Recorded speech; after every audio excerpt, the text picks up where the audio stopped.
Marvel movies, we had something very, very interesting happen as we have it right here on Collider.com. Let me pull it up because, Adam would have been set by now. For sure. Adam would have been definitely set by now. But we have Chloe Zhan says she's also the writer on Marvel's Eternals. Talks with Bleeding Scope and Intimacy about what's going on there. It says when Marvel Eternals hits theaters later this year, it sounds like it will be fully writer director. They need to learn how to write. Chloe Zhao's vision.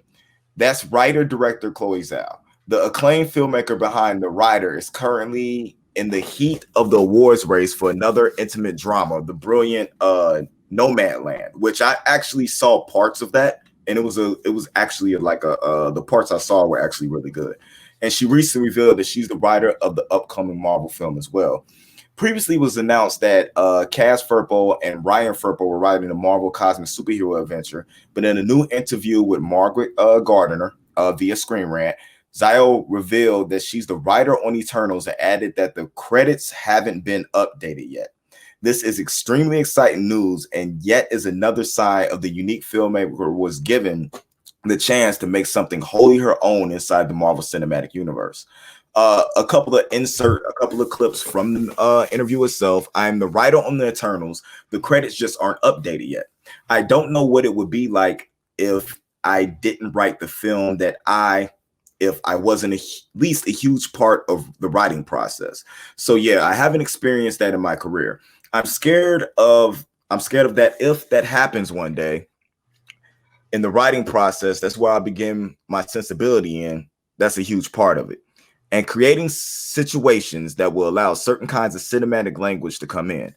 That is something that I've learned from my last 3 films.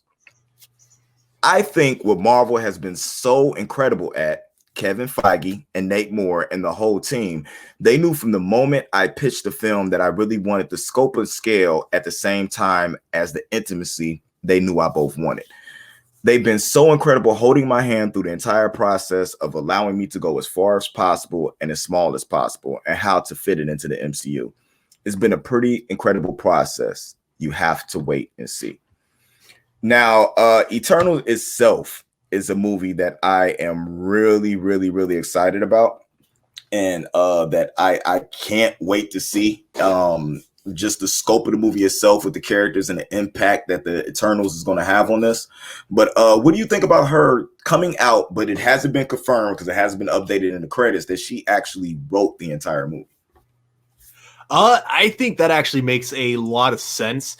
I think when it comes to Marvel and Star Wars, I feel like the main reason that they try to keep the writing staff as small as possible, it's not necessarily just because they have a lot of confidence in their writers and directors, although I do believe it's definitely part of it. I think the biggest reason, though, that Disney specifically will never admit, they just don't want that many people knowing what the story is because they don't want scripts getting leaked. They don't want story elements being revealed to the public. And they know that the less people they have writing it, the easier it is to have full accountability. So if certain plot elements are released on the internet, they know exactly who they can point their finger at, essentially. So that's what I think the main reason that Disney will never actually fully admit to having a small writing team. But as to her specifically being the one to write and direct it, so I got to be fully honest here and say I actually have not seen any of the films that she's credited for writing or directing. So I don't really have much of an opinion on whether or not I think this is going to be a good move or a bad move for Marvel. But again, kind of going back to what we were both kind of saying about Kevin Feige previously, is that, he's definitely made a lot of right decisions for, the past several years, ever since he started working on Marvel and he started being, in charge of the entire cinematic universe. He's been making a lot of correct decisions on how to take the franchise forward. So I feel like, and not just in story wise, but I mean, in who he chooses to direct each individual movie. I think he really knows which movies would play to which director's specific strengths and all that kind of thing. So I think that's definitely going to be the case here with Chloe as well. But obviously, yeah, we won't know for sure until the movie comes out. So looking forward to it for sure. I think you're That's muted. definitely something that I know, like I said before, that I'm looking forward to, because the Eternals movie to me is basis like a romantic, you know what I'm saying, story between, you know, certain individuals. And from what I've seen of her, that's a story that she tells very well. She's really good with like the intimate impact that happens between characters, you know what I'm saying, and what and the tragedy or something that comes from that. So I'm very interested to see what happens with that. And I feel like that she might be the best writer for this movie. To make it, to keep all the characters as small as possible and contained in the world, but still give the full grasp of how big the world is they're actually in. So I'm really looking forward to that. Mm-hmm. That is one thing I think really helps when you're hiring kind of writers that have worked mostly on independent film projects, is when you give them a movie to work on that's like a huge budget, is there is like most of the time they're so used to the idea of they got so little money, so they got to do a lot of character focus with a lot of their previous films. They can't rely too much on heavy special effects. Well, now you're giving them all this money where they can do that.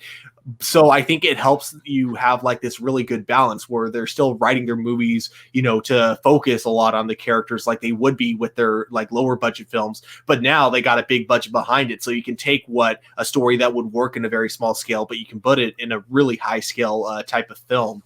So I think that's gonna, yeah. So I think overall, like that is a really smart decision. I think it worked well with a lot of other Marvel movies in the past. Like I know the Russo brothers weren't like independent filmmakers; like they did work on a few TV shows, but they had never done like action before. Most of their TV shows that they had done were, again, like, you know, funny because it had they worked with characters playing off of each other, and that's the one thing that I feel like Kevin knew the Marvel universe needed. He knew that that's what people loved about the first two Avengers movies. So if he was going to recapture that in Captain America: Civil War and Avengers Endgame and Infinity War, that the Russo brothers were the perfect people to direct all those films. Yeah.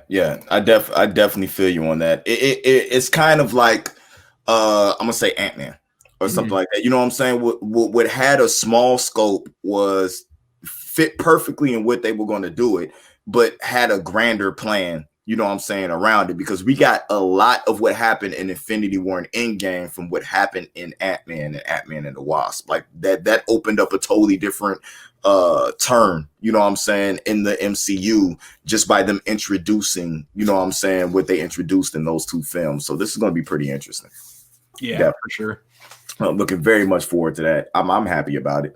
But as I digress and we move on, we talk about somebody making something small. Let's talk about somebody making something big.